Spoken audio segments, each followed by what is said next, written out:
I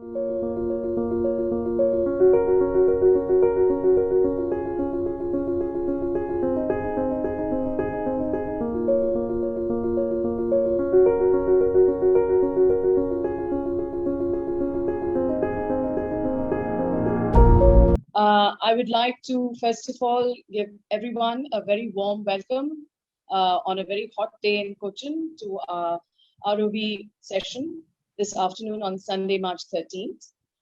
First of all, an introduction to who we are, Raising Our Voices, also known as ROV, a Kochi city-based NGO dedicated to working for gender rights. We are a group of women who came together to address the escalating violence against women. We're 9 years old. As a part of our work, we continuously strive to create awareness on topics of gender imbalance in our society and initiate discussions and conversations which enable us to deal with the terrible effects of these imbalances which we see around us. Our conversations are geared towards understanding how we are all trapped in this imbalance and how we can collectively fight it. Today's topic is one such attempt to initiate a conversation and create a space for interactive discussion for learning and sharing. First of all, the topic, which is called Engendered Cities. What that really relates to is to raise certain questions such as, do our public spaces define us, our work, our freedom, and the way we experience life? How much of our city is accessible to us, women, who form and constitute so much a part of the population? How much of it can we consider as our own for our own enjoyment and particular usage? Does the way cities are built define our safety? Does that give us equal rights for work, for movement, or for leisure? Our aim here today is to raise awareness about these inequalities and the lack of access to public spaces, which limits many human beings, particularly women, in various ways. To address these issues, to debate and discuss and present on these questions, we have three eminent speakers who can shed a lot of light on the subject. So, to address our topic of engendered cities and how our urban spaces behave with women, we have three speakers, and I'm introducing them with no particular order. We have Dr. Shilpa Phadke with us. She's a professor at the School of Media and Cultural Studies, Tata Institute of Social Sciences, Mumbai. She's co-author of the critically acclaimed book, Why Loiter? Women and Risk on Mumbai Streets, published 2011. She's co-director of the documentary Under the Open Sky, released 2017. She's currently working on an anthology with Nithala Kanagasabai on friendship in South Asia among women and gender queer folks, and has a forthcoming edited book with Nikki Falkoff and Srila Roy on #MeToo in India and South Africa. A very eminent speaker indeed. Speaker 2, Rwitee Mandal, is a senior program manager at Safetipin, a social enterprise which uses technology to collect spatial data in order to make cities safer and inclusive for women and others. She's a spatial design practitioner and researcher based out of Gurugram. Rwitee has been working across multidisciplinary domains with focus on gender responsive spaces and placemaking through participatory planning and co-design methods. At Safetipin, she works as a data analyst to look at how gender and the built environment intersect in creating inequalities in public spaces. Being an architect and urban designer from the School of Planning and Architecture, New Delhi, her primary expertise lies in the subject of gender and space, and she has worked in varied capacities with women-centric organizations and urban design practices in India. Currently, she's also a visiting faculty at her alma mater at the postgraduate urban design program, which focuses on research through design as an approach to develop participatory design methodologies and solutions.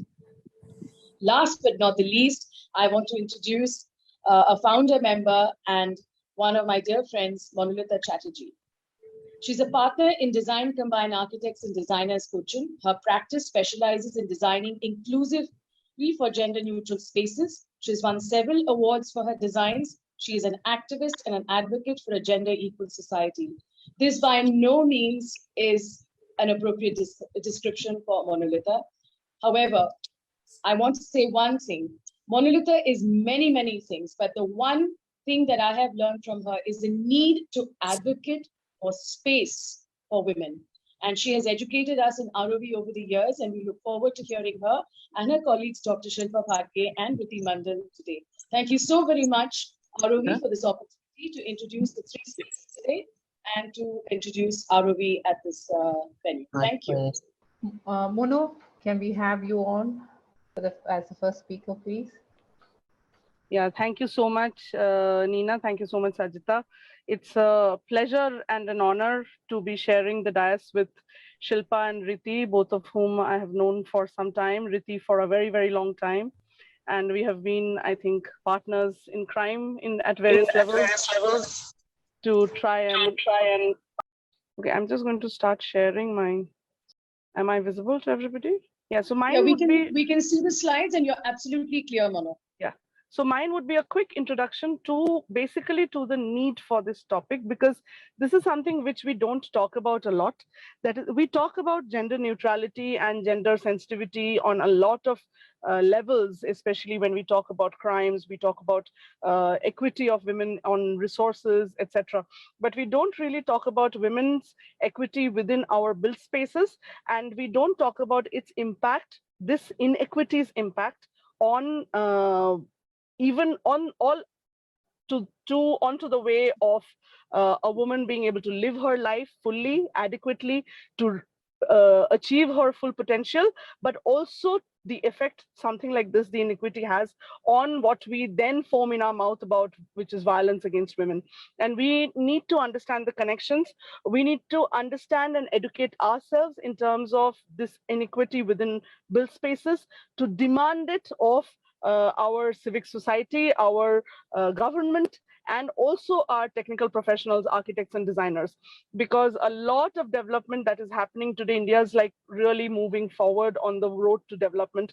And there are a lot of ideas about this gender sensitivity and gender equity, but there is a real gap in terms of implementation on ground. And I'll just go quickly over why that situation is like that. So if you look at any of the big development programs that we are having in the country, if you see smart city, or if you see any of the other urban development programs in India, the initiatives, there is a clear emphasis on understanding the collective needs and addressing those needs at an equitable manner. So if we look at any development programs in India, we will see that it always talks about improved effectiveness, accountability, efficiency, sustainability, and service equity in cities. It aims to reduce class and gender fragmentation. Most of the policy documents which support these development programs actually talk about these in explicit terms. Socio-political, economic institutions, processes, resources, etc., all needs to be more equitable. And the objective of equitable urban development is enshrined in India's national poverty reduction goals, endorsed in the Global Millennium Development Targets, and set in the government's National Common Minimum Program. But the other side of this is that and it's something which we have been noticing also in the recent past. So it's very difficult for us to say, oh, these things used to happen 30 years back, 40 years back, and things are improving. Instead, what we are seeing is that public equity for the Indian women are reducing. What do I mean by public equity? So if you see the formal job sector data, you will see that women are participating less and less in the formal job sector. The workforce participation of the Indian women has been going down if you compare it with the previous censuses and the last two censuses. The COVID years are a fantastic example of how much of job loss that has happened with women. At the same time, crime rates have increased very drastically, the gender-based crime rates. And again, there is this understanding that, oh, it's probably because of more reporting and all, but even more reporting does not justify the kind of escalating figures that we are seeing. the third thing, which is very important for us to understand, is that 8% of gender-based crimes in the public domain actually happen to women, but women exhibit 42% higher fear of crime in urban public space. And this is something which needs to be understood, that women's engagement with public spaces and with built environment is categorized by two factors. One is the safety factor, but the other is fear of safety. And all of us who have been working in this field, we hold fear of safety as important or more important than the factor of safety, because fear of safety is what keeps women indoors, what keeps women from engaging with public life. And then, I mean, I'm sure Rwitee and Shilpa will go into the inequitable distribution of resources. What is happening is, when we are talking about mainstreaming of resources, we find that this leads to a certain sense of gender blindness. And gender blindness essentially means that we forget to understand that women have very specific needs which are different from male needs. And when we do not address those female needs separately, we actually design in a way which essentially what we call normal, but we actually end up designing for male needs. And as a result, we actively discriminate against women's needs in public spaces. We have to understand that gender inequality is a reality in today's times, and it is no way it is absent. And it exists in all societies, and it exists in all levels of societies. So it is not like it's something just happening to us. It happens all over the world, and it's a global truth. And I think all three of us would be talking mostly from the urban scope, because rural spaces are another whole gamut of spaces. But to understand the urban women, we also need to understand that we are talking about a fairly diverse group. We are talking about elderly women, working women, and women whose major responsibility is in the domestic sphere. But all these women, most of these women would be balancing multiple roles, and they would be engaging with spaces inside the home and outside the home at different levels.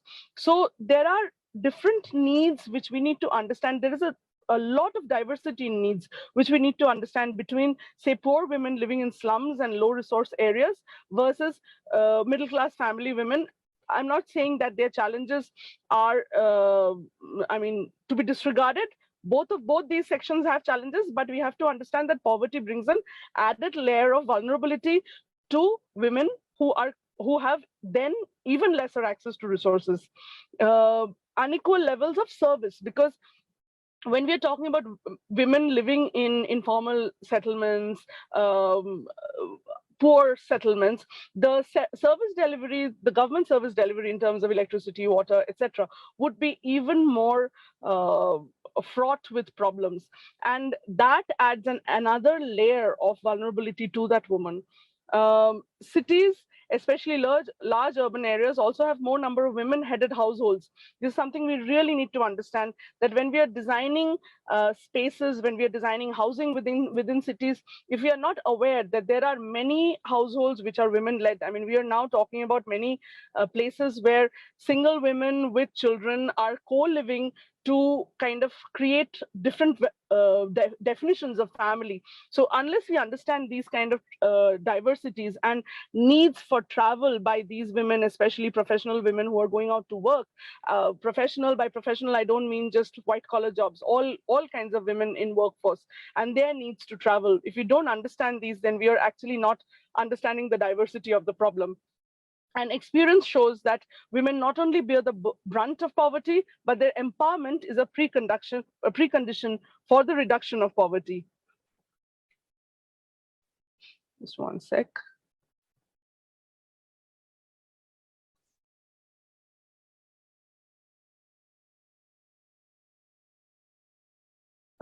Is my screen changing? It is in that gender inequality is real slide. Okay. So why are we talking about gender-based urban development? Because poverty has a woman face. Okay, so we need to really look at how we can address equitable resources in built environment for women to reduce their poverty if we want to reduce poverty in a global scale. And gender inequality makes the effect of poverty worse for women by these several things that women face, which is lack of access. Lack of access means lack of access to education, workspace, all of that. Lack of access to health and financial services, health and financial services being amenable to women's needs, the lack of representation in policymaking spheres and governance, and lack of productive opportunities that women face, as in jobs that women can take safely. And without looking at these, we cannot really look at achieving our MDGs. Why is a gender lens imperative? Urban life poses a number of risks with regard to safety and security, in particular to the safety and security of women. And feelings of insecurity and fear of crime, which I was talking about before, are highest in large cities. Urban design and planning create an environment that offers greater or lesser opportunities of violence. And this is something which really needs to be understood, how important is the design of our built spaces in contributing to both the risk factor as well as the fear of risk. And women have both higher levels of fear of crime and more at risk and insecure in public spaces that are rendered unsafe by virtue of their bad design, isolation, or inadequate and poor maintenance. Safer cities for women are better and safer cities for all. So what is this gender-based urban development? It is about promoting cities that respond equally to men and women, what we call fair shared cities. But however, because women experience cities differently, did somebody say something? Because women experience cities differently, and I think Rwitee and Shilpa will actually talk a lot more in detail about how women experience cities differently. Meeting women's needs become critical to promoting sustainable and equitable urban development. In patriarchal economies such as India, women's interests have been conventionally underrepresented in policy and plan development because of the lack of voice. Like each board, each decision-making body, even discussing needs of women have very, very poor representation of women, especially at the top decision-making levels. And that has a cascading effect across the board in design and implementation of these public programs which affect women. Enhancing women's roles in participation in urban governance is vital in creating equitable cities. So we are talking not only about women as users, but women as participants, as engagers within the city. We have to understand, I mean, today we talk about all these gender sensitive design and all, and governance is kind of stretching itself to understand women as a user. But women as a user is actually almost a 40-year back convention today. We must understand women as an equal participant to the city, and accordingly we need to design for the woman. But the problem is that gender is not a core competence amongst urban local institutions or managers or any of these groups. Like just some days back, one of my students who's doing a research on gender sensitive public space was talking about the interviews she was doing at the city level and the kind of at the government level at various public space design committees. And she was encountering complete bafflement from people when she was asking questions, even though within the policy statement, the policy papers, it does define gender sensitivity as a required delivery. But when it came down to actually talking about detailed design aspects which would deliver that gender sensitivity, there was complete bafflement across the board, from the designer, architect, to the government officials, to the ministers, to the public representatives, everybody. Gender expertise is mostly seen to be within the domain of conventional women's programs, women and child development, etc. Nobody really talks about it as a part of, the development of smart cities or development of the K-Rail or any of these big mega development projects, which are considered more as engineering and so more masculine fields. Building gender-friendly cities will require the intertwining of gender knowledge within local government institutions so that these can better respond to gender needs, in particular to address requirements of women, especially those living in slums and low-resource communities. Like if we just look at public transport itself, the lower we go down the economic ladder, the woman is the most vulnerable and needing public transport the most. And the public transport design is least amenable to her needs, which makes it very difficult for her to have an effective life. Infrastructure development is not usually gender neutral. And I'm just giving a few examples which would kind of make you think about this. Provisioning of community-based water supply services. Now, women are somehow ultimately responsible largely, I'm talking about in a general terms, in securing two basic needs of all population, that is food and water. These are their requirements, and energy. We can call these three needs as principally a women's job to provide for their family. And a lot of the supply chains for each of these are made in such a way that they do not consider the woman's convenience. Community-based water supply services increase time spent by women in water collection. A lot of us know about that. This is the reduced frequency of buses. And this is something I have been having talks with the transport development people. And there seems to be an absolute opaque understanding that women are the principal users of public transport, and women's peak times differ from what is considered the normal peak times. And the fact that the spacing of buses, the way the spacing of public transport is done, where in the afternoon the space between services increase, actually is a great disservice to women, because women end up using afternoon slots a lot to do their traveling.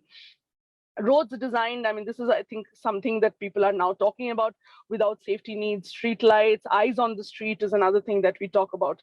Okay, so unless and until we look at specific needs of women and we plan and budget and implement and monitor those spends in a specific manner, we will not be able to address women's needs, because it is going to be just these first lines in policy papers, but they will never get implemented in real life.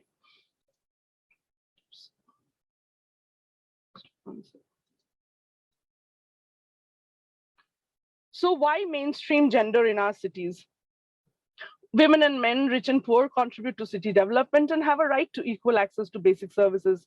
Women and men, rich and poor, access urban services in different ways. Need-based services improve ownership and sustainability of intervention. And this is something which has been seen, that many places interventions have failed because it has not really looked at ownership and how sustainable such interventions will be over time. Women's lack of freedom to move about safely and without violence is a key reason for their lower political participation, as well as participation within a job sector and public life. Unequal access to education, healthcare, housing, etc., not only serves to disempower women and weaken their voices in planning, but it also impacts urban growth. Now, again, I'm just going to go into some specific examples which will make you guys think about how small things make such a big impact in a woman's life. So if we look at access to city service, when piped water does not come home, then women spend considerable amount of time to go and procure water. When piped water comes in a timed manner to home, then women's timetables for the day get restricted by that. Okay, I have to collect water in that specific time. And if you notice, you will actually see this. I mean, with the domestic help and all, running back, okay, this is the time when water is going to come, and I have to go and make sure that I've collected enough water. So it actually impacts a woman's ability to self-engage in standard economic activities, which probably require, a 9-to-5 engagement or something like that. Sanitation is a huge problem for women. Women just don't have adequate public toilets, and if they have public toilets, they are never enough. There is a major lack of understanding that women not only take more time at the toilet because they use more complex clothing, they also are accompanied by children very often. So the time required for women in toilets are often more. And of course, women also have menstruation, which is another very major need of for public toilets. And the fact that if you do not have home toilets, and if you have community toilets which are a particular distance, then it becomes very difficult and unsafe for women to be able to access those toilets at any given point of time, especially at night. There were certain designs we were working on at the government sector for our social justice department, where in women's homes and children's homes, toilets were being put as a block, which is outside the home building. And we never could understand the logic behind that from the engineers, from the PWD engineers, because how does a child of 12 or a woman of 25 use that toilet in the middle of the night? Public transport, I've already talked about non-peak hours and peak hours, and there have been studies which have happened across the world which shows that the non-peak, so-called non-peak afternoon hours of travel for women, the amount of people who need those trips and who try to make those trips versus the peak hours, they're actually comparable between male travel and women travel. And sometimes the women travel needs are higher. A lot of women do not travel like that because of the lack of that resource available to them. And last mile connectivity is something which is critical for women, because it is the woman who has to get out of the bus and reach their home. And if that street is somehow not well lit, or the pavement is not done well, or it is made in a way that you cannot easily access these places, then the person who's going to get affected is the woman, because women use public transport more than men, because women have less money to buy a private transport vehicle than men. To livelihood and employment, distance to work, very critical. We have seen every time cities plan bastis or slums or low income housing, as we like to call it, outside the city, it always affects women's employment a lot more, because that same domestic help who used to live next door and would be able to come and do 4 houses and so have an ability to have a particular income will now have to reduce her her ability to do work in probably 2 houses, with travel time and travel cost. So immediate impact is far more on the domestic help lady. Distance to support amenities. This is a very important thing, and I hope, Rwitee, somewhere in your talk you're covering this, about how women's travel routes differ so much from men, because men travel from A to B, home to work and back home, or maybe a leisure point or something like that.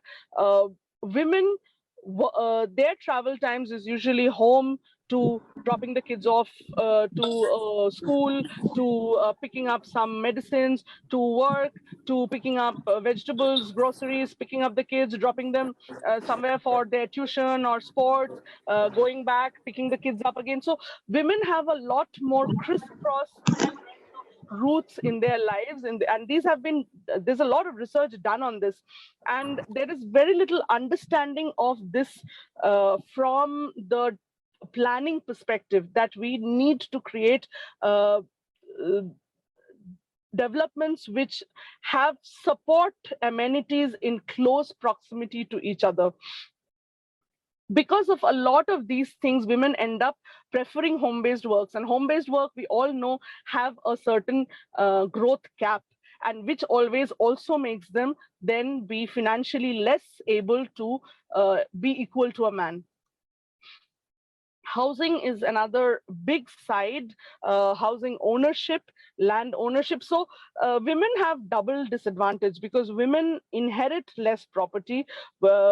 Familial property inheritance laws in India are kind of just being straightened out, and even when they're being straightened out, there are often many slots where there are many loopholes where women are then not allowed equal property ownership of their father's land, and stuff like that.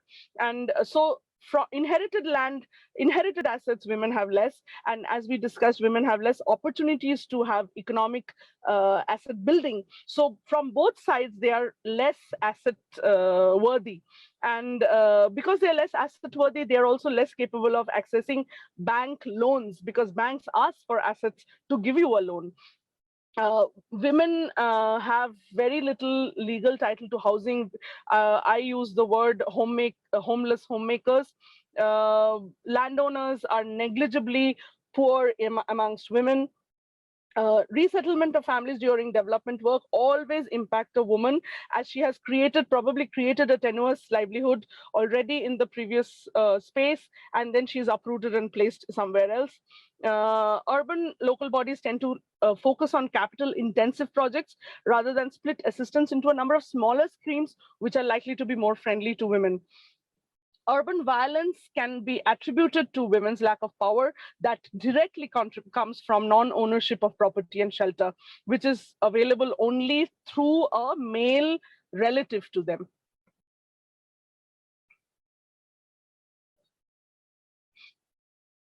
Safety is, of course, one of the key components we talk about. Design of urban spaces affect women's sense of security, especially for those women who work outside the home.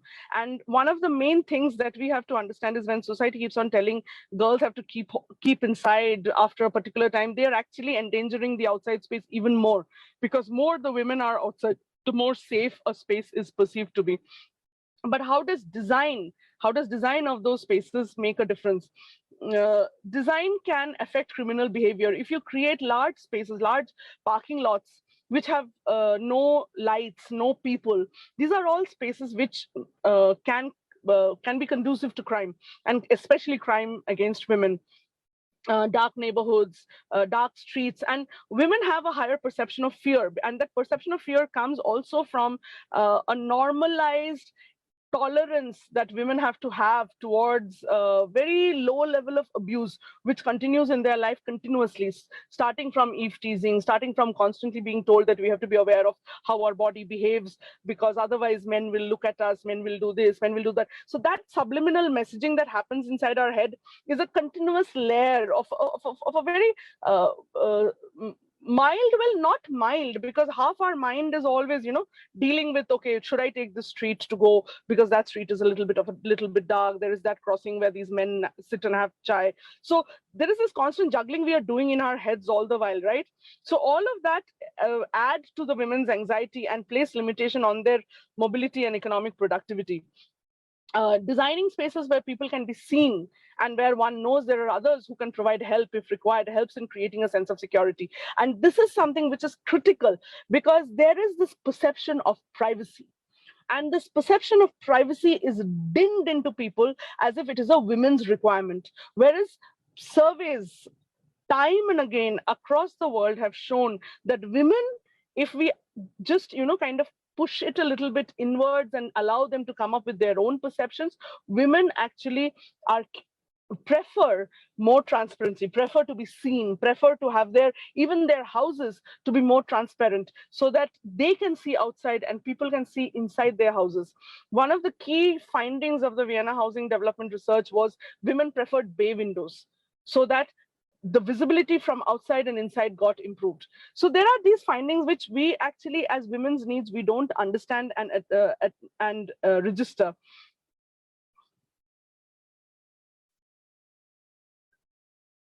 So a just city is a smart city. When we talk about things like smart cities and all, we need to understand that what we are talking about. Is it just an app in a phone?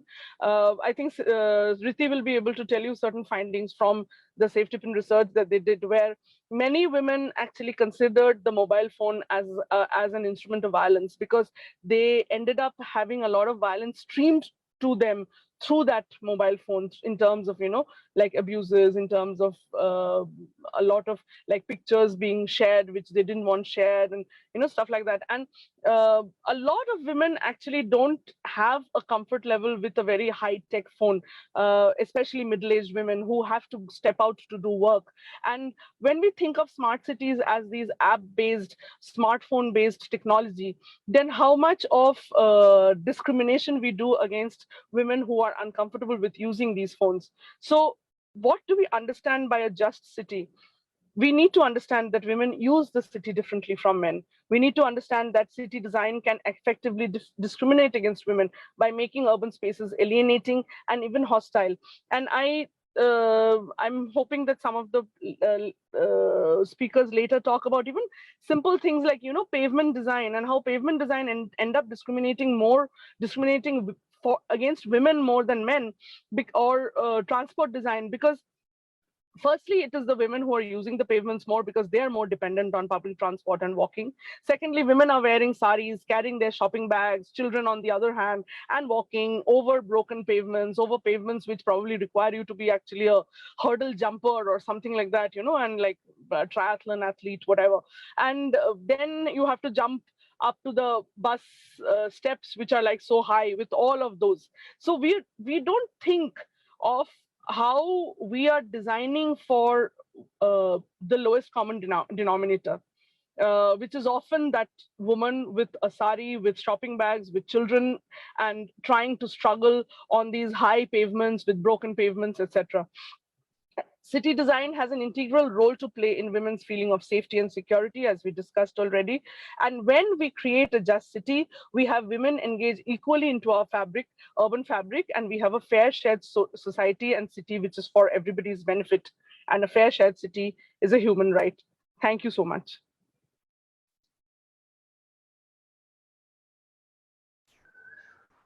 Thank you, Mono. That was a quick overview of what we have in store. And I hope Shilpa and Rwitee will be adding on to that. So without further delay, I welcome Shilpa to continue the talk. Yeah, so Shilpa, you can go ahead and start. Thank you. Thanks. Sajita, am I audible? My voice is slightly off, so I hope I'm reasonably clear. You're Yes. absolutely clear. Thanks. Yeah. Thank you. So thank you so much for inviting me. And what I'm sort of focusing on takes off almost directly from where Monolita left off. So thank you for laying that ground, Monolita, and sort of talking about the city, the just city, and really talking about issues of design and how they frame everybody's experience of public space. I want to start by sort of with the news article that I read that this Women's Day, the Kochi Police Commissionerate invited women to come out and loiter in 3 public places in Kochi. And this was the Queen's Walkway, Fort Kochi Beach, and Info Park. And they did this apparently for 3 days from 7 p.m. to 1 a.m. and promised women that they would be safe. Now, it seems to those of us reading this from elsewhere that the Kochi police have the right idea, right? I mean, there's a sense clearly that this is what women want, that they seem to recognize that what women want is to loiter, to wander in their city at night. But of course, when they say 3 days, it seems like it's 362 days too few in a year. And also, I mean, one must acknowledge that one of the things they were offering was that they would saying that there would be a police presence, which would make it safe. And we also know from all of the research that's been happening now globally that surveillance is never the answer, right? Surveillance is never the answer to enhancing women's access to public space. I want to start by talking about safety, because this is what the Kochi police promises women, right? And to think about what we mean when we talk about safety. Sorry, there's some sound in the, yeah, okay, it stopped. When we talk about safety, right, we're often talking about violence, right? We're talking about spontaneous public violence and the prevention or safety from spontaneous public violence, right? But when we look at safety, we also need to think about the public-private divide, and we do use the public-private divide as if, you know, there is a binary, though we know theoretically and conceptually that the public and the private are a spectrum. But since the mainstream discourse is one that divides the public and private into binary, we'll stay with that binary and point out that the largest proportion of violence against women takes place in their homes and is perpetrated by people known to them, right? But we never tell women that. So even though the largest proportion of violence against women takes place in the home, we never ever tell women not to be at home, right? We in fact urge them to be in this space as if it's a haven for them. And as Monolita pointed out, there is a larger proportion of violence in public taking place against men rather than women, but nobody tells men not to be in public space, right? It's women who are told not to be in public space. So safety, when we talk about safety in public space, we're talking about a peculiar kind of safety. We're talking about sexual safety from strangers, right? We're also talking about, and this is something we found over and over again in our research, that families and communities are certainly anxious that their daughters and sisters and the women in their family should not be attacked in public space against their will. But they are just as concerned that these women should not form consensual relationships with the wrong kind of men. So the anxiety is almost equal, right? So the question is not really of women's safety, but a control over female sexuality. And what we need to really do in order to enhance women's access to public space is to transcend the discourse of safety. Because the discourse of safety and a demand for safety is inevitably deeply limited and limiting. As a goal, it plays very easily into a very restricted, at best benevolent protectionism, at worst patriarchal surveillance. And so we about women's right to public space, and women's right to public space in terms of women's right to take risks in public space. And Monolita already started talking about the question of risk. Now, when we talk about risk,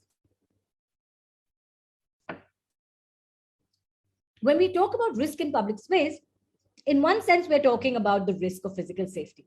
But one of the things we found in our research and what women were telling us in our interviews with them was that they often saw the risk to their reputations, okay, as more threatening than the risk to physical safety. So for instance, if women, young women, particularly single, unmarried, marriageable young women, if they were being dropped off home by boyfriends or friends who were men, would often be dropped 100 or 150 meters away from their homes because they did not want anyone in their housing societies to see them being dropped off by men, because this would quote unquote affect their reputations. So in a sense, they were risking physical safety in order to protect their reputations.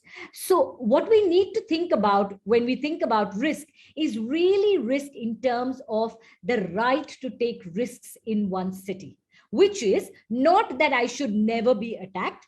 And for this, we need to frame this in the terms that I laid out before, to say that no space is safe, not even our homes are safe, and cities are not safe. Cities are by their nature, they are edgy, they are threatening, but they are also, for all of these reasons, they're also deeply thrilling, right?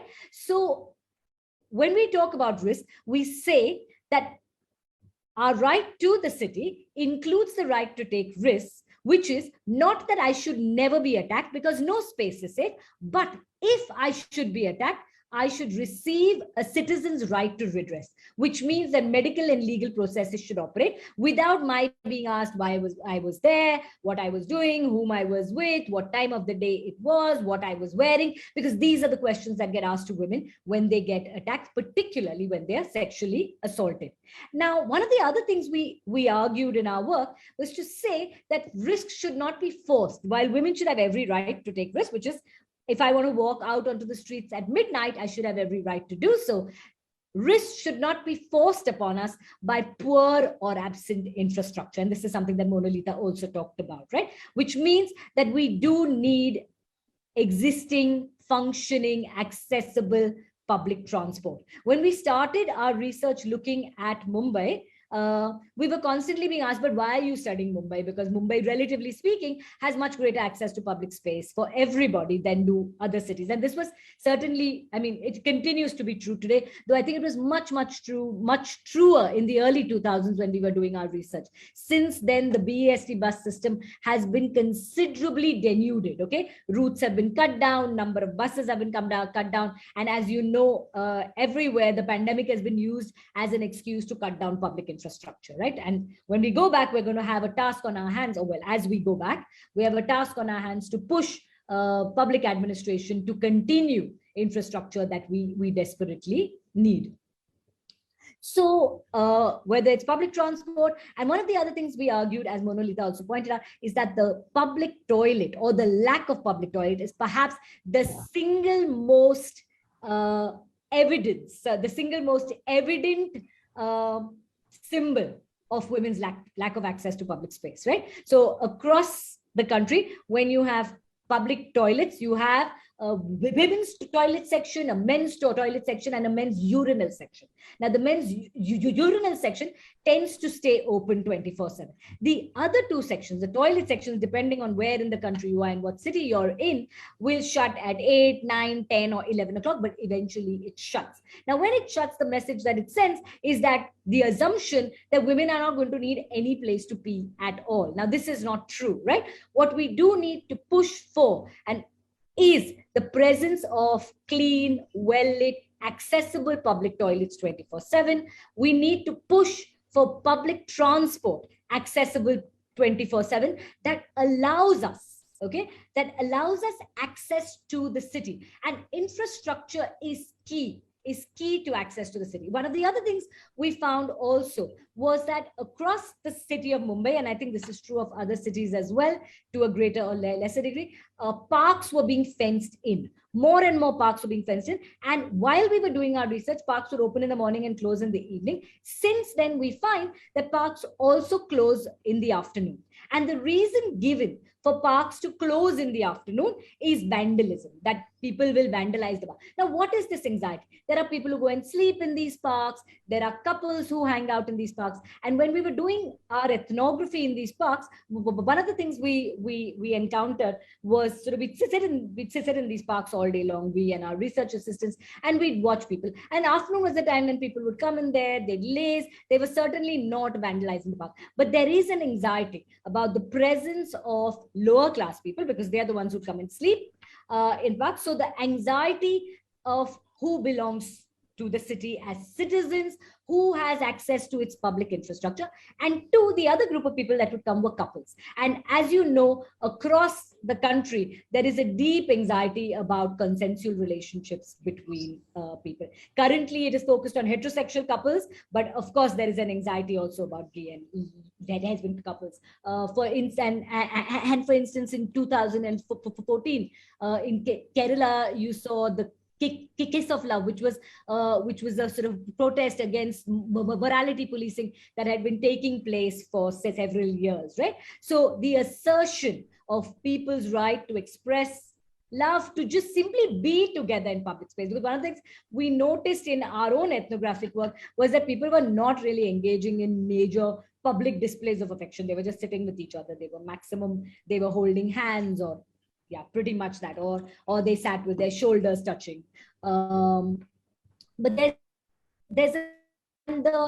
reason offered to us is the innocence of our children and the sensibilities of our elderly. Now, I refuse to believe that our children who are exposed every day in the news to all kinds of violence are going to be hurt by the presence of two people holding hands or three people holding hands or just sitting close to each other.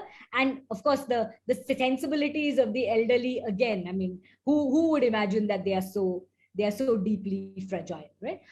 Finally, I want to talk about loitering. When we talk about the right to the city, and again, here we use the binary of men and women, even though conceptually and theoretically, we realize that gender is a deeply unstable category, right? That there is a gender spectrum rather than men and women. But because those of us who are assigned sex female at birth are treated as women and are discriminated as women, the category woman is still a useful one for us to engage with.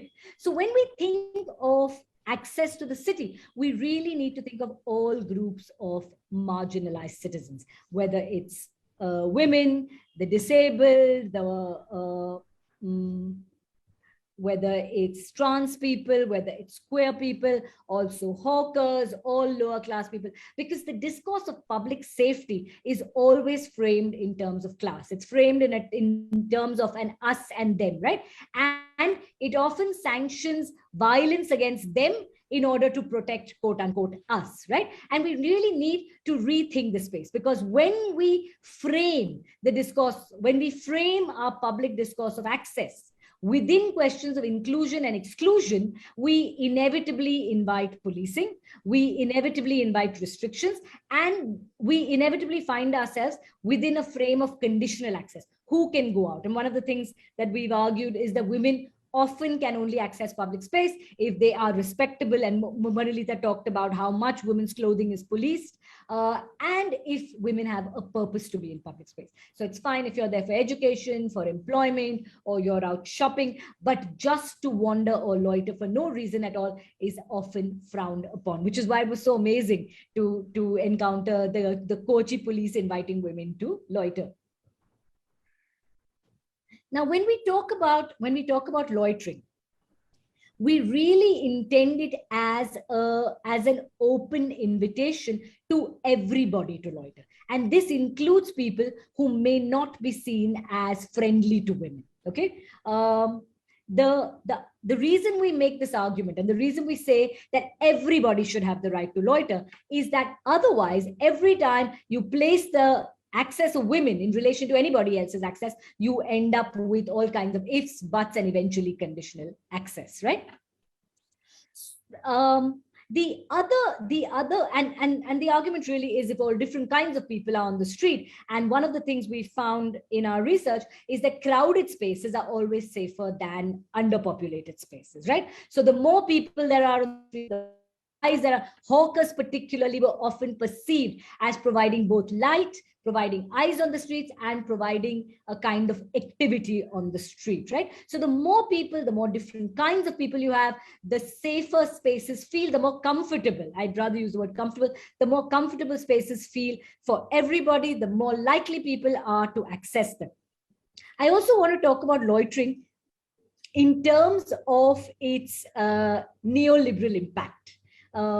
One of the things that we have been asked, and one of the things that women who are claiming the right to public space for fun are being critiqued for, is the argument that this is an individualistic endeavor, that the quest for fun, the quest for pleasure in public space is an individualistic endeavor. I would argue that the quest for fun in public space is fundamentally a collective endeavor. It is not individualistic. It is certainly not indicative of neoliberal capitalist individualism, because neoliberal capitalism desires clean streets, it desires orderly spaces, and it certainly does not want people hanging around messing up the streets. So the very act of hanging out in public space is an act that challenges the vision of a neoliberal ordered city, or what you would call the smart city, that wants everyone in rapid public transport and nobody really wandering around making sort of, untidying the city, if you like. Finally, I want to just make a very, very strong case for the right to fun in public space, to argue that the right to fun in public space is fundamental to our relationships with cities, to a sense of belonging, and to a claim to our cities.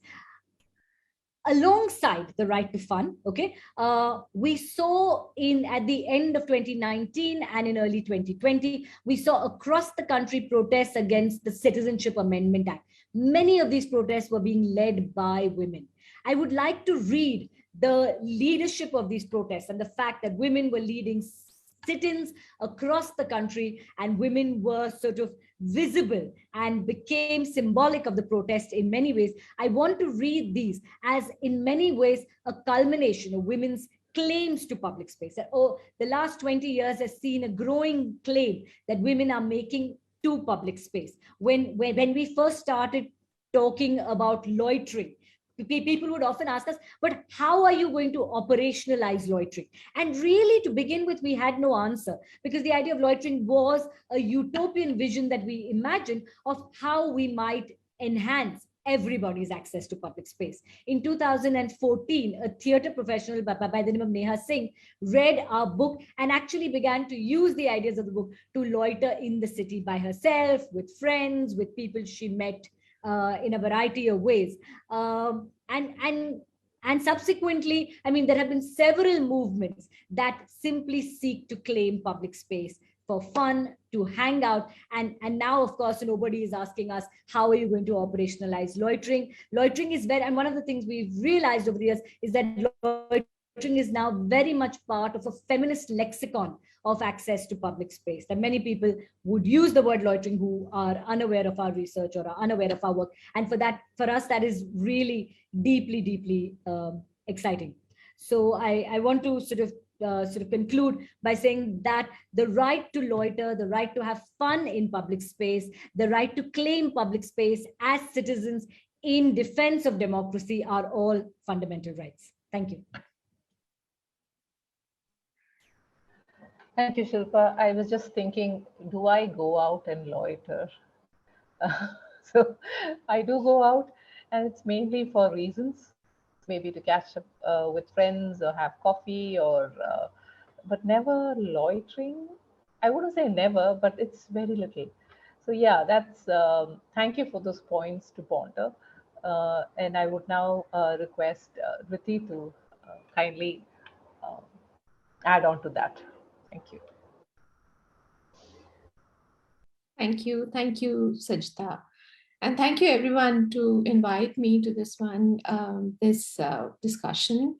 And like Monolita already mentioned, and I will also kind of add to her, that it's a great honor to kind of share the platform with Shilpa. And like from students, when we were students, or we had just kind of finished my graduation or post-graduation, her little later, I think her book came, and I was like really excited that, this, phenomenal work on and such good research on, like you say, right to fun or right to leisure to the city has, given out in the public domain for everybody's understanding of how women access cities. So I'll just start just let me know, Sajita, if you can see my screen. Okay. So I will be kind of showing three, and I think a lot has been already said. Monolita has already kind of given everything you need to know about the city in a nutshell, that, at various levels, from, from urban spaces to buildings to streets, how, women are encountering, different levels of challenge in kind of accessing those spaces. Shilpa has given a fantastic kind of understanding into what really access means for women in the city. I will be kind of showing three projects which we have done. One, and Monolita especially had asked me to kind of share the Trivandrum project, where we had looked at, how women, especially lower income communities, who are in the fringes of the city, what are their challenges to kind of negotiate different kind of resources, access, transports, etc. in the city. And one of, and that work has been done with Safetipin, where I work. And another project which me and one of my friends, we kind of did together for Coach, which really looks at, women and leisure. And the third will be also another project, which is basically an art project, which looks at, again, young women's access to the city. So there are different kinds of, engagement with the topic. And to begin with, I think all the concerns of women being in public space have already been shared. And I'm going to quickly kind of go through it. If in any case you can't see the presentation, please let me know. Yeah. Yeah, I can see it. Yeah. So this obviously Mono has already spoken about it, and just to kind of give some facts and figures to it, then it's kind of a global phenomena. Just give me 1 second. I can't see myself for some reason. I look like a blank screen. Yeah, it's okay. Is that fine? Yeah, I guess it happens. Yeah. Yeah. We can see I can see you, and I can see the presentation also. Yes, yes. Okay. So let me know, like, 1 in every 3 women globally experience some form of physical and sexual violence in their lifetime. Like Shilpa said, either it's in a home or in public spaces, and there are kind of different discourses around it. 75% of the women surveyed worldwide are familiar with having to change their transport plans because of issues of harassment. Majority of the women globally have experienced their first harassment during puberty. On average, more than 81% of women in Europe, it's at Europe data because it was done by Connell and Hollaback, reported facing their first incident of harassment before the age of 17. And that's true for our country as well.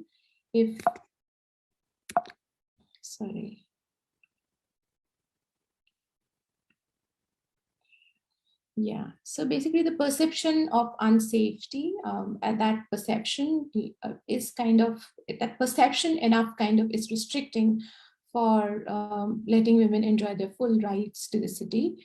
And in our scenario, if we really look at, we see that some of the studies which have been done, especially studies which has looked at women respondent, had looked at a study showed that more than 80% of the sexual harassment in public spaces was on public transport or while waiting for public transport. And another study, and there are many figures given, I'm not going through all. So 98% women in Kerala reported sexual harassment as the main safety problem. 80% reported verbal and visual abuse, and 60% of harassment of stalking, and 20% of physical harassment, and 26% was stalking. So this is some of the recent studies and numbers which are shown. So one of the main reasons for doing all of this is also understanding our whole landscape, that how women and men are at a disadvantaged position, that 65.46% of the women are literate compared to men, in 80% of men. Enrollment of girls in primary education is probably 100%, but 73.3% are enrolled in higher education. So access to education is that there's a gap, and you see how, and because of service infrastructure resources not being available to them or having clear good access to them, which is why these gaps are there. Child sex ratio is about 1,000 boys to 918 girls. Women hold only 11.9% of seats in the Lok Sabha, but 46.7 in panchayat elections. So politically also, there's less engagement of women. Population of women, 48.5% the population of women, whereas compared to 25.15 women in the workforce. So that's another big gap. In Delhi, it's actually 11.2% of women who are there in the workforce. So one of the as Monolita has already said, that the challenge is to not access the city spaces, and this whole understanding of safety and security. And what is it to most of the women is they're right to the city. They don't use their full right to the city, and and right to the city is also understood in many ways. I think we will, in the projects, we will explore that further. Then this obviously fear of violence and in public spaces is another thing.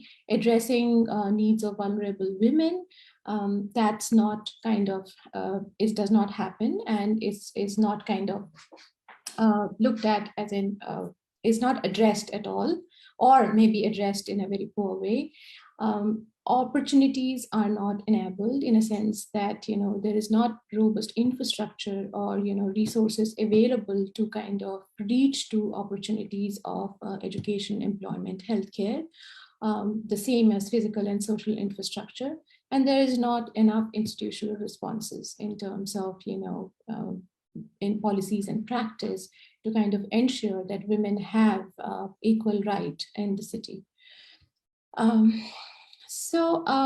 What we at Safetipin, I will briefly kind of explain what we do at Safetipin and one of the applications through which we collect data. So to kind of look at the whole scenario, what can we really do? We can kind of, obviously through advocacy and through other ways, kind of generate awareness around these issues. We can also, one of the main things to do is to collect enough evidence, and as in evidence in terms in cities in different kind of situations, maybe social evidence and physical evidence, and and evidence in other kind of aspects to see that how women are disadvantaged in the city. And the other thing which we see, that whenever we do a study, we find that there is not enough data generated. There is not enough information, in a sense, tangible data, which is there in the city. So in terms of that, Safetipin is basically a social enterprise, and it uses technology to collect data and to make our cities and communities, that's the main aim of our thing, to make our cities accessible and inclusive for vulnerable groups, especially women. Our mission is to build a world where everyone can move around without fear, especially women and other excluded groups. So how do we really do that? This technology platform is basically a set of applications, and one of the most powerful application in that is which gives women the power to audit or to evaluate their own physical space. So how do we do that? There are some certain physical infrastructure and social uses of space. So there are these 9 parameters which you see: street lighting, walk path, visibility, transport, security, how many women use public space, etc. So all this, I think all these parameters have already been talked about, in terms of aspects have already been talked about, and they are included as some of the key parameters to evaluate public space quickly. So what really happens, and this audit, the way this audit is done, is also designed on global experience of almost 20 years, and people have been doing this audit. Earlier, these audits were done in pen and paper. Now these audits are done in kind of through this technology platform or application, which kind of gives it more access. Sorry, it says participants can now see your screen. They were not able to see my screen. Can everyone see my screen? Yes, we have been viewing your screen. Yeah, we can see your screen. Don't worry. Okay. No issues. Thank you. Yeah. So basically, if you do an audit, it kind of gives you whether the audit is good, bad, or poor. It generates a pin, like you see this little, colored dots over there, and it tells you that, what is the safety score given to that, of that particular audit. And then you collate all that data, and in a district or a city or a neighborhood, it kind of gives you a score based on these parameters. And then you can go in great detail into look at that, how do you evaluate these parameters. So the application, the one I was talking about, which is a crowdsourced one, is called it to basically collect women's voices, or vulnerable groups, or whoever is the user of public space, their voices, to record their voices. This application kind of helps you do that through the audit. So it's almost like a digital democratic tool which empower women and others individually as well as collectively to share their concerns about public spaces with a larger audience. So some of the features of this is it kind of gives you a safety score. I already told you it has a nearby feature which kind of helps you reach the nearest support if you want to know where the transport stop is or where the security is, ATM, police, headquarter, police, hospital, etc. All of that it can kind of quickly show you, like Google also shows you nearby places. I've already talked about the safety audit. Tracking is what on request you can see that somebody you would like to see is going in the city, where they're going, how they're going. Not everyone, but only on request. And safest route in terms of the data which we have generated. You kind of, if you go to point A to point B, that based on that data, it gives you a route, that whether the street lights are working on that route, whether the walk path is fine, whether what is the score of that route, and based on that you can arrive at your decision to move in the city. It also gives you something like a quick audit and fine support, which is a recent most thing which the Delhi government has, and it's only for Delhi government which has added. They have added all the support centers which they have in terms of shelter homes, Saheli, one-stop centers, district child protection officers. All the numbers have been linked to the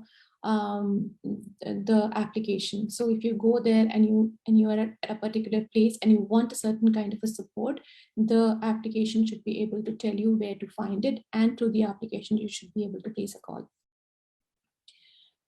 The other one is Safetipin Night. So both My Safetipin and Safetipin Night has been used as research methodology for the project of Kerala project I'm going to show you.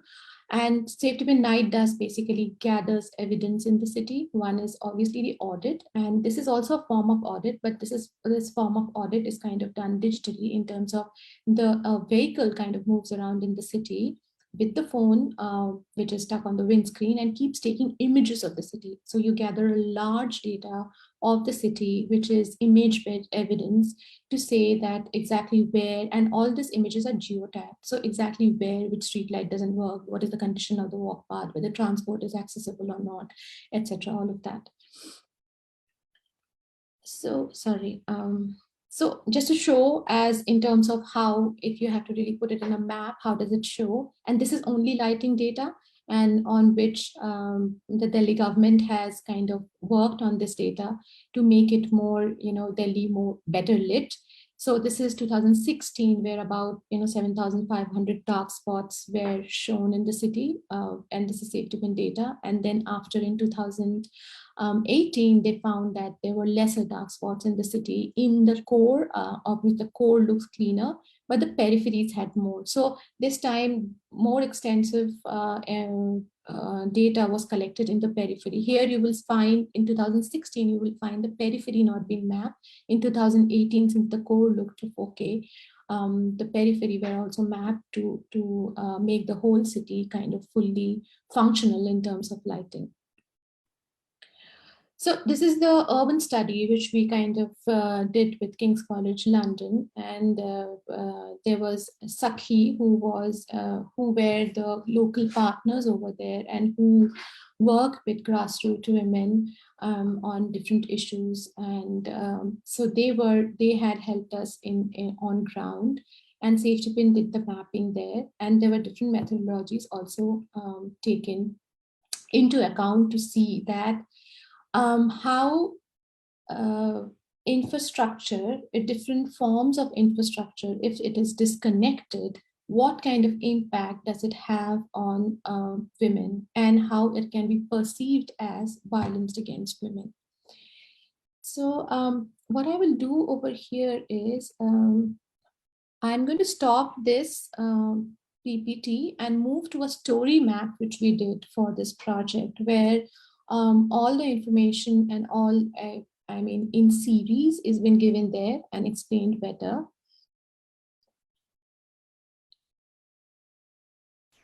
Rwitee, that was very interesting. Do you have a map of the Trivandrum city? Sorry, yes, there is a map of Trivandrum city here. Is something in particular you would like to know? No, just when I saw Delhi, I thought, okay, I would like to see Trivandrum too. Yeah, this is the project which is called disconnected infrastructure. Basically, how infrastructure is understood as means of creating violence, especially disconnected infrastructure as means of creating violence against women.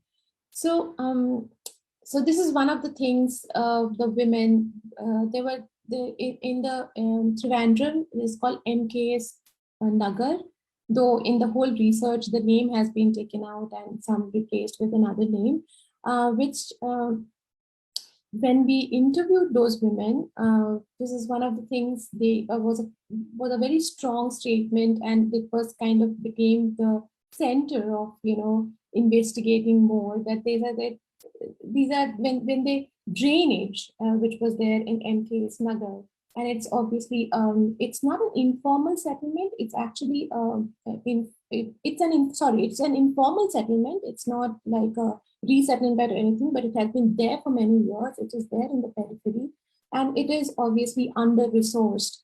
And in what way, a lot of infrastructure does not really work there.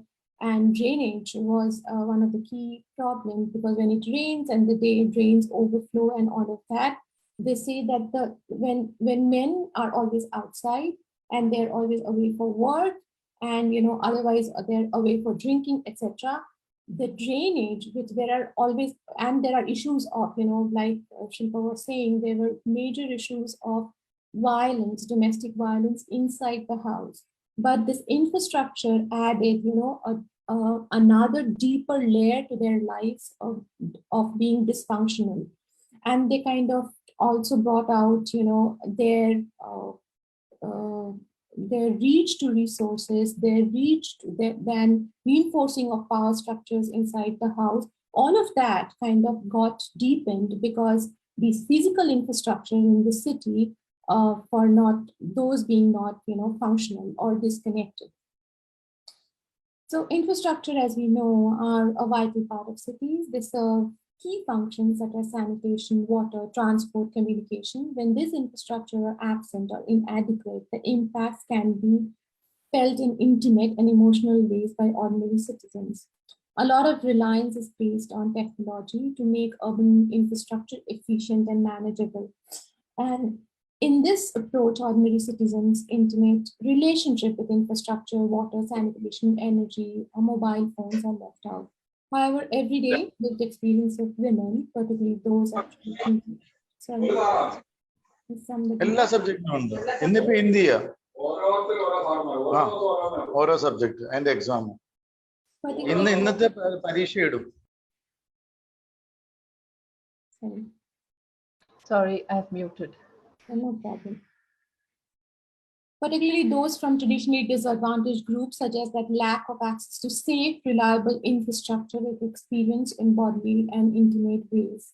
Women in urban poor neighborhoods domesticate infrastructure as part of their home and therefore weave into their everyday intimate gender relationships of everyday domestic life.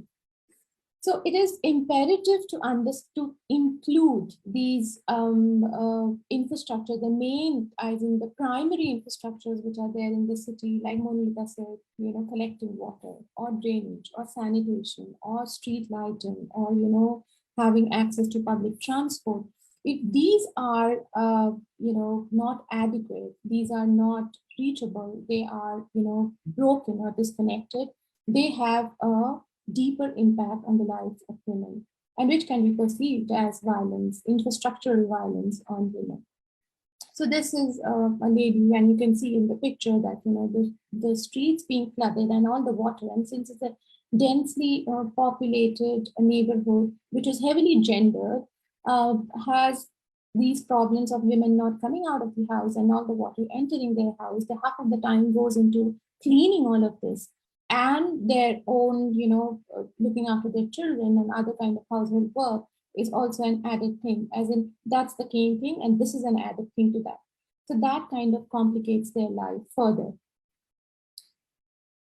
So intimate infrastructure is a way of seeing and understanding how infrastructure, in their absence, disconnectedness, exclusions, are woven in the intimate material, social relationship of urban life. This intimate relationship with infrastructure can be perceived as forms of violence or can actually be materialized as violence against women. So, and there are three kinds of infrastructure we looked at. One was the physical infrastructure, which was the street, the street light, the walk path, as in walk path in the sense footpath or pavement, transport, eyes on the street, which is a bit of physical and social both, And then we looked at digital infrastructure, what is available. And then we looked at, people as infrastructure, in a sense that there are municipalities, there are panchayats, there are all of these groups of people who are there as infrastructure, who help them access other kind of, resolve their issues, or, help them out, or help them access other kind of resources in the city.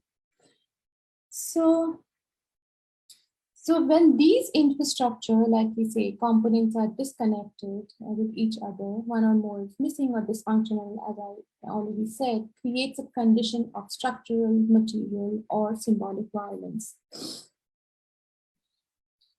And the examples could be like we are looking at that somebody who has faced some kind of problem and wants to kind of call police. Maybe the cell phone doesn't have enough battery, or is not a smartphone, or does not have access to in a sense a network. So that deters them to reach the right thing. Or maybe if you are if you have to go to work and you don't have access to transport, then obviously going through different modes of transport to reach work on time is another deterrent again. So a lot of examples like this have been taken. I'll share this story map with you so that you can see it in detail whenever you want. So the research methods which we have taken is, like I said, 2 applications of Safetipin was used. Safetipin Lite, which we looked at, and we mapped lighting, visibility, people, how people use public space, transport, security, all of that. And the other was to get, from women's voices into actual voices into the project, and how women actually look at their own neighborhood and evaluate their own open spaces or public spaces in their neighborhood. We use Safetipin, My Safetipin. And at the household scale, there were, mental maps or, community-based studies done to understand their things, their challenges in public spaces and access to public spaces in a better way.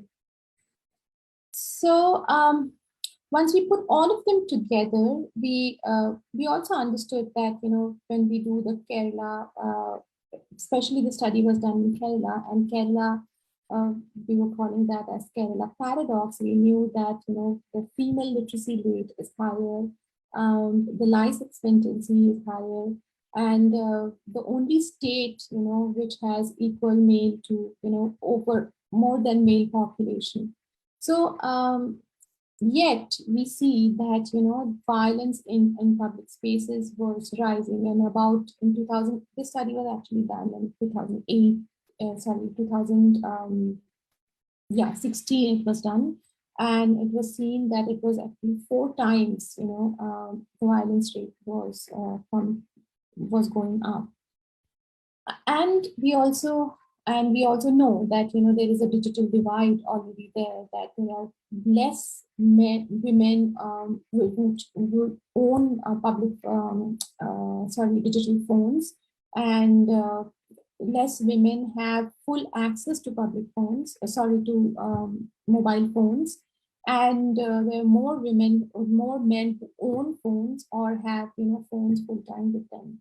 Or even if women have phones, their phones are shared in the family by their children, who maybe are using it for different educational purpose or etc., for leisure purpose, than other members of the family.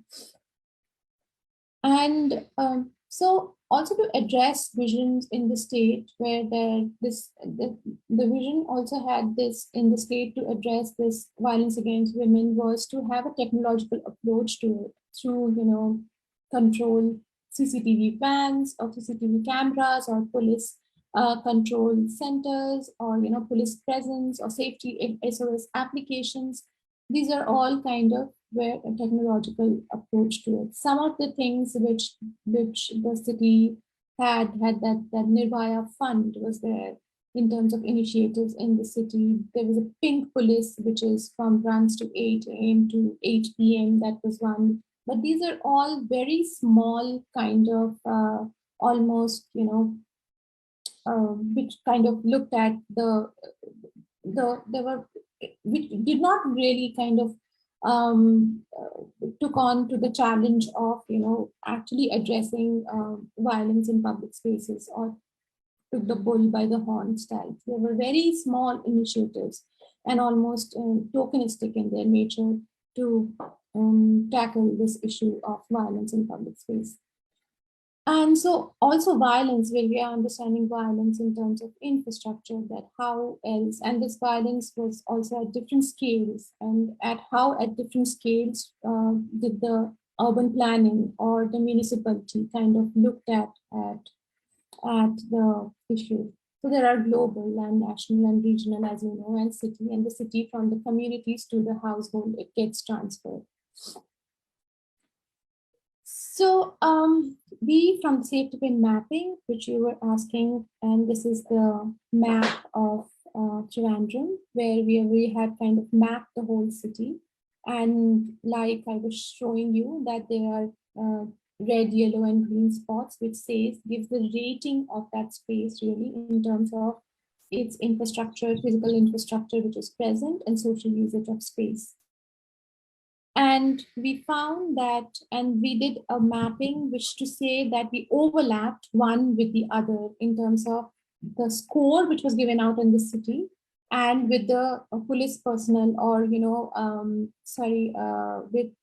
the police station and the police presence which was there in the city. We saw that how these two overlaps and where the gaps were. So a lot of places where the police station was there, the people have also rated those places and unsafe spaces in the city.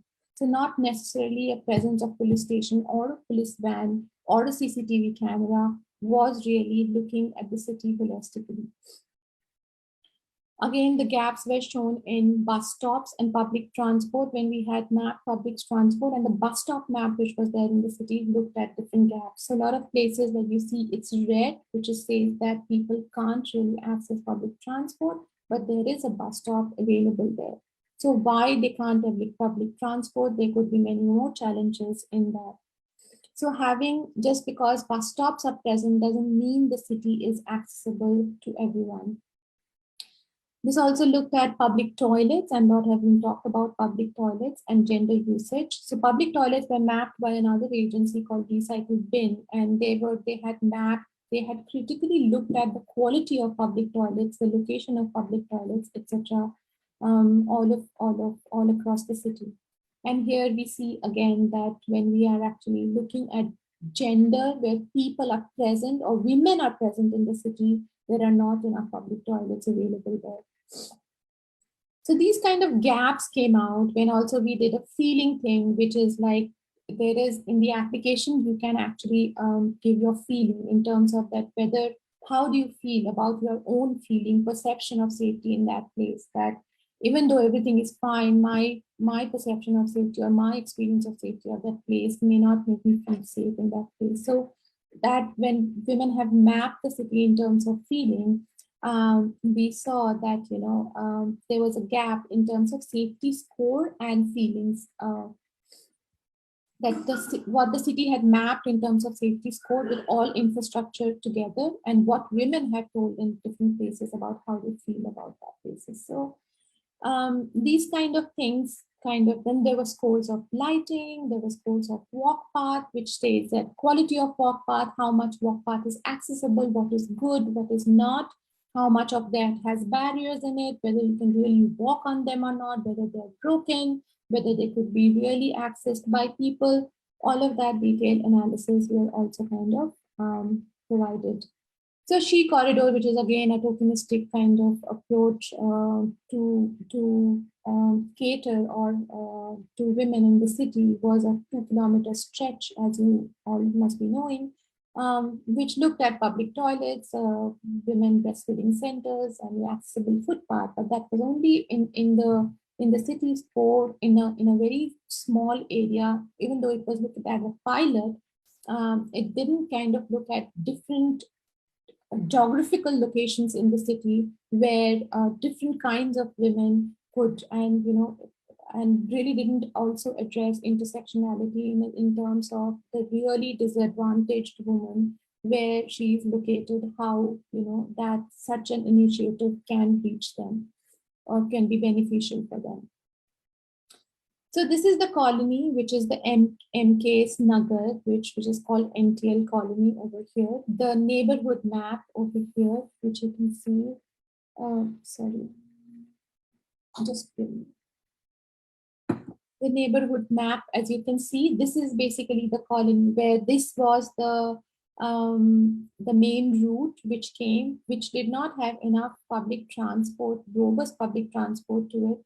So we did a little, mapping of that whole area, and we proposed a little design to that whole area to make it more gender friendly. We proposed a bus stop. We made an Anganwadi and women center right near the main road, and then there was a spine which was leading to a pond at the end, which we kind of looked at that how you can make it better. So there is another gender inclusive design guidelines which we had kind of made into a gender in a toolkit for looking at, which looks at looking at your context, looking at different policies which are there in the city, which are looking at different responses which the municipality has, or frameworks present with the municipality. Looking at all of that, we came. This is the little pond which is shown. Sorry. Little pond which is shown over here. So we made a little design for it, that if that pond, and this is what you see in picture, if that pond is made accessible, how do you do it? Make it actually a place for people to go, and if within the neighborhood have an open space for everyone to use. So these areas were heavily gendered. If you remove one or two shops and put more schools and public functions around it, it actually reduces the gendered nature of those street corners and makes it more accessible. So I'm going to stop this now, and I'll just quickly show the other two.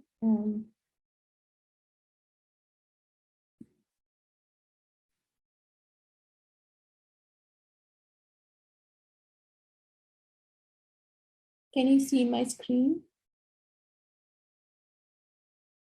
Can everybody see my screen? Yes, Rwitee. Yeah, it's visible. Yeah. Yeah, so this is another project which we did with Coach, myself and one of my friend and colleague. So we were being special designers. We really wanted to do this art project and have a spatial intervention as an outcome of the art project. So this was basically what you see is, let me just introduce the project. So the project was basically looking at, understanding impacts of urbanization on gender. And it was especially looking at that, how, resettlement colonies or fringes, development in the fringes, what are, the impacts on gender in those. So, and again, looking at them in terms of how the city is planned and what kind of infrastructure is available to them. So the infrastructure is weaker, obviously, as we know, at the fringes, where the transport, drainage, all of these are really low, and public spaces, there is no open public space available to women. So this particular place was Madanpur Khadar, and it was located in the fringes of Delhi and periphery of Delhi, actually. And even though now a metro rail connection is there, but when this resettlement colony, when they were evicted from the city and put in the fringes of the city, this resettlement colony really did not have enough. So they kind of had to build from scratch. So this is the group of young women we had worked with through many projects, and they were like young women in terms of they were from 18 to 28 years old. Some of them were already single mothers. Some of them were, independent young women, working young women, and some of them were still students. And when we spoke to them about, we were particularly looking at open spaces in the city, and we spoke to them about, how, what do you understand as leisure? Do you really have leisure time? If there are enough leisure spaces which are available around you, what are the challenges around leisure spaces? So one of the interesting things which came is that even though we know that there is a digital divide, but since these young women were, they're young, working young women, the first thing they get to themselves is a cell phone. So this whole notion of public space is now, all being in the public realm is now, all leisure, all of that is now kind of is divided into this digital space and physical space, because they did not have enough access to physical space around within their neighborhood, which was heavily gendered, and around their neighborhood where they could not go alone, or it was expensive, they didn't have enough time, or they had to always go with someone. Digital space was one space they kind of kept accessing and kept escaping to. So we had kind of workshops and all of that. And this project was also facilitated by Jagori. So through the workshops, and all the workshops were happening in the Jagori office.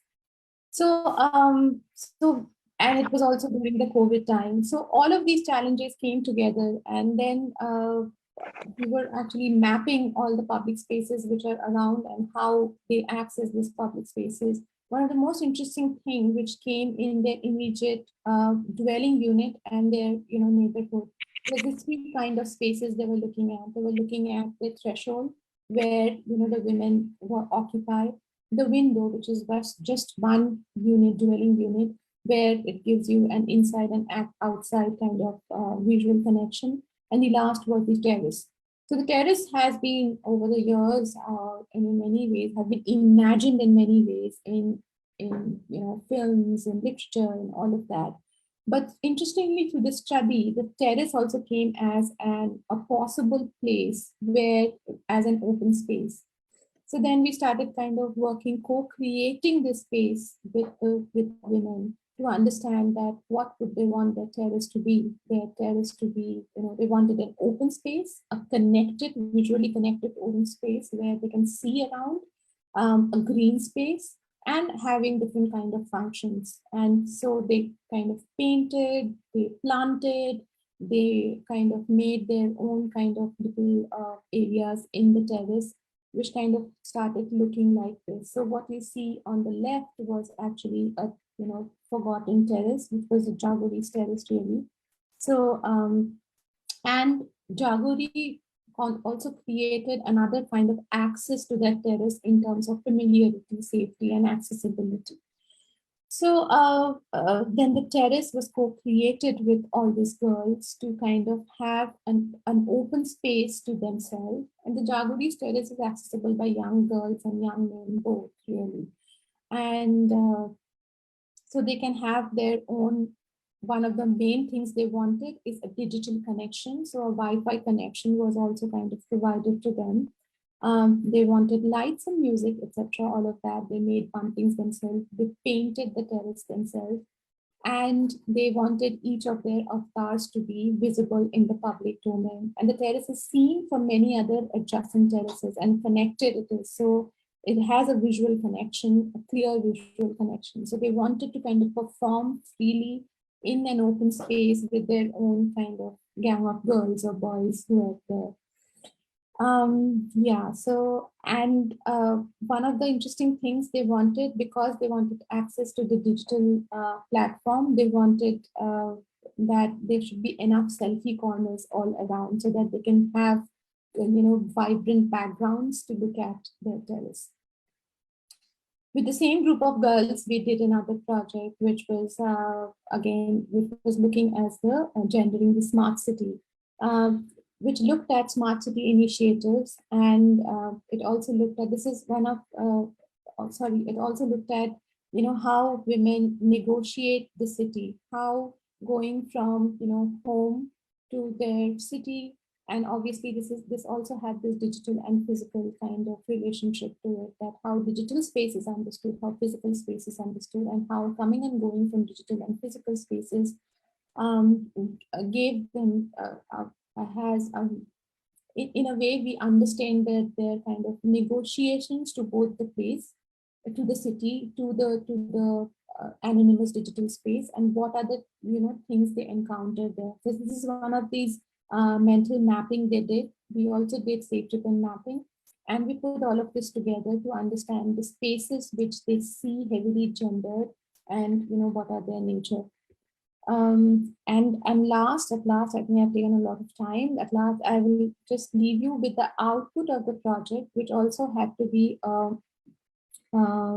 in a sense, it had to be an artistic output. And the women have put together on their stories in the form of a rap song, where they actually talk about their experiences of public space.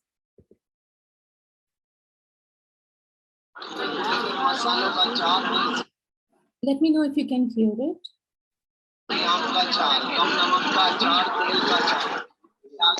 Yes, we can see.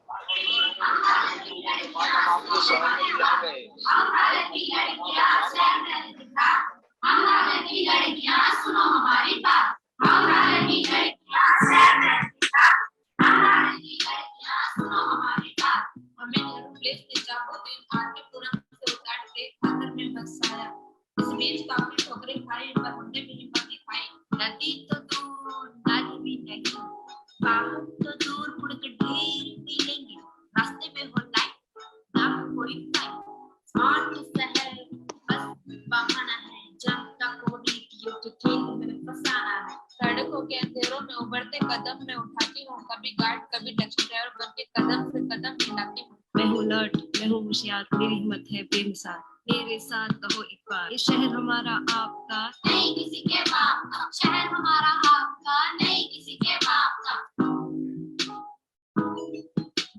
शहर में लड़कियों की life काफी tough है, अकेले रहना भी अलग ही मजा है, ना लड़कियों की कीमतों पे बोली लगती है, क्या हम भी इतनी बोली लगती है, कौन सा सुनो हम पढ़ने वालों में से नहीं है।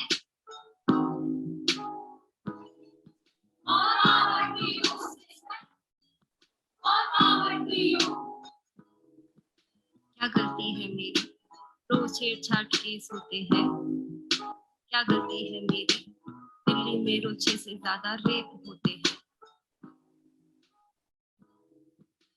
क्यों समाज ने मुझको दबाया है, बिना खुद को सुधारे मुझे घर में बिठाया है। निर्भया फूल मेरे दिल की, क्या वो नन्ही सी लड़की याद भी रहेगी उन सब की कहानी। नए दिन हो गए हैं, आसमां में तारीख हो गए हैं, तारीख पे तारीख हिसाब की मैं हम फैलाना चाहती हूँ, जिंदा दिल और बेखौफ मैं खुलकर जीना चाहती हूँ, मैं खुलकर जीना चाहती हूँ। ओ दिल्ली जरा अपना दिल तो खोल, ओ दिल्ली जरा अपना दिल तो खोल, नारी सकती है अनमोल अनमोल, मन की बातें बहना तू भी बोल, तू भी बोल।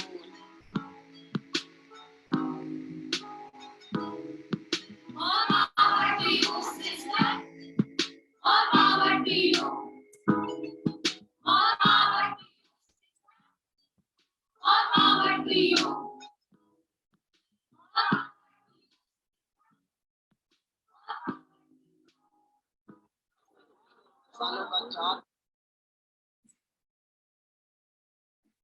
Thank you. Very, very interesting. And I was really interested with that map of Trivandrum city because I grew up there as a teenager. So I was like looking at all the places. Okay, where is it safe? Where is it dangerous? So yeah. So thank you so much. And I would like to thank all the three speakers, Monolita, Shilpa, and Rwitee, for this fantastic, eye-opening session. These are things that we don't really think about and which are so normalized that we think, okay, this is the way it is. And when you, the three of you spoke, I mean, it led us to think a little more on what we face and what else can we do, how can we change this. And it is so fantastic to have three people who are doing things to make changes in the society, in the spaces. And yes, we did ask that question, does the space restrict us or emancipate us? The design, the way it is conceived, yes, it does make our lives different. So once again, I would like to take this opportunity on behalf of myself and all of us at ROV, Raising Our Voices Foundation, to thank all the three of you, Monolita, Rwitee, and Shilpa, for being with us and taking your time off and giving us such an insightful session. Thank you so much. And I would like to ask if anybody has any questions before we close. We have 5 minutes for questions. Does anyone have any questions? Saj, just a quick one. Yeah. Yeah, it's actually to both of you. Dr. Phadke actually started off with this, with this concept of, surveillance, and how surveillance is not the answer, can never be the answer. And unfortunately, that's the way most cities are headed. And I'm talking about even cities like New York, where I spent quite a bit of time in not very safe places. So where do we stand on things between, getting to the ideal place where, we can live without surveillance and be comfortable in crowds and feel safe in crowds, versus the need for smart surveillance and also the use of CCTV? I mean, it comes to me only because Rwitee's talk included the concept of CCTV cameras, etc. So where do we stand in this, interim period before we get to the ideal? Be interesting to hear comments from both the speakers on this.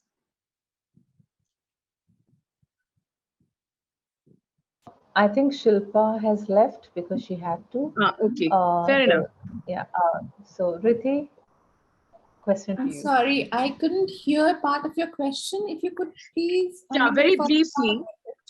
Very briefly. I mean, one of the comments made from Dr. Phadke was that surveillance cannot and never will be the answer to safety. But here in Kerala, we have to feel that sense of safety, and safety is very clearly linked with surveillance. And I would like to say good surveillance, good police protection, etc. And that's the way the authorities, the government, infrastructure is moving. So where do you stand in terms of, the road ahead in terms of smart surveillance until we reach the ideal goal of, safe crowds and the ideal notion of safety for women in cities? Do you see a good trend, a positive trend through your work? So the thing is that the actually surveillance has been always there in cities, and surveillance can be understood in kind of many ways. What we talk about, what we advocate through our work is of natural surveillance, or to say more eyes on the street, which says that if there are more people present on the street, then the street automatically becomes safer. Yeah, and then if there are more windows, if there are, more entrances which are there on the street, if the street is active itself, then there is more surveillance. And then there is one infrastructure, surveillance as understood as infrastructure, where there is more, police presence in public spaces, there are more quicker police response in public spaces. That's another form of surveillance. And the third form of surveillance is the digital surveillance, which is looking at CCTV cameras and all of that. And digital surveillance is only limited in that way because digital surveillance most of the time is after the crime happens, really you go to look at the footage and then you kind of, figure how to kind of go resolve that. But it not really works as a deterrent, whereas natural surveillance is way more powerful than digital surveillance because, and also not every time there is somebody sitting behind the camera to kind of react to the situation which is actually happening. So, and there have been enough studies around it which says that how limiting artificial or electronic surveillance is. Whereas natural surveillance, if you promote natural surveillance in cities, if you make cities more active and more usable, then people feel safer by having more people around them. That's one way of actually we kind of advocate that. And some cities have obviously better police presence, better police response, but cities also can only do so much. I mean, you can't put one police personnel against another one to protect one. I think that's an insane idea, okay? So I guess collectively, all of this has to work together to achieve a goal, but not like only one against the other. Yet, I think a lot of cities, in our cities, we don't have CCTV surveillance to that only private, some spaces have CCTV kind of are under the CCTV scanner. But a lot of active spaces in the city still function or are kind of mapped as, or, acknowledged as safer spaces in the city, even though they don't have CCTV surveillance in them. Or, police, like we saw in the map itself, that there is a police station, but people around the police station have said that this place is not really safe. So there are kind of bit of dichotomies everywhere present in the cities, which we have to kind Thank you. That was really very useful. Thank you so much. Rwitee, there is a question in the chat box asking whether there's any plan to do a study in Kochi. There is another part of the same project which I didn't go through, and I can share the story map with you, where, what are the methodologies taken. The approach is the same, to look at infrastructure as an instrument of violence against women. I mean, disconnected infrastructure, not a robust infrastructure, an instrument of violence. So the same mapping was done in Kochi, but it was done right after the Kochi flood had happened. So which is why the study, the mapping was not a robust mapping. We could not kind of cover a lot of parts of the city, but the core city was still mapped, and the findings are there in the story map. Okay, thank you. Any other questions, anyone? There are no questions right now. So yes, we can wrap it up. Once again, thank you so much for being with us, and Rwitee and Shilpa and Mono, and all the participants who have stayed with us and listened to the talks, and maybe have more discussions on such topics to create awareness, to see that a lot of things we tend to think as normal is not actually normal, and it restricts us both as man or woman or another gender. So we can wrap it up for today.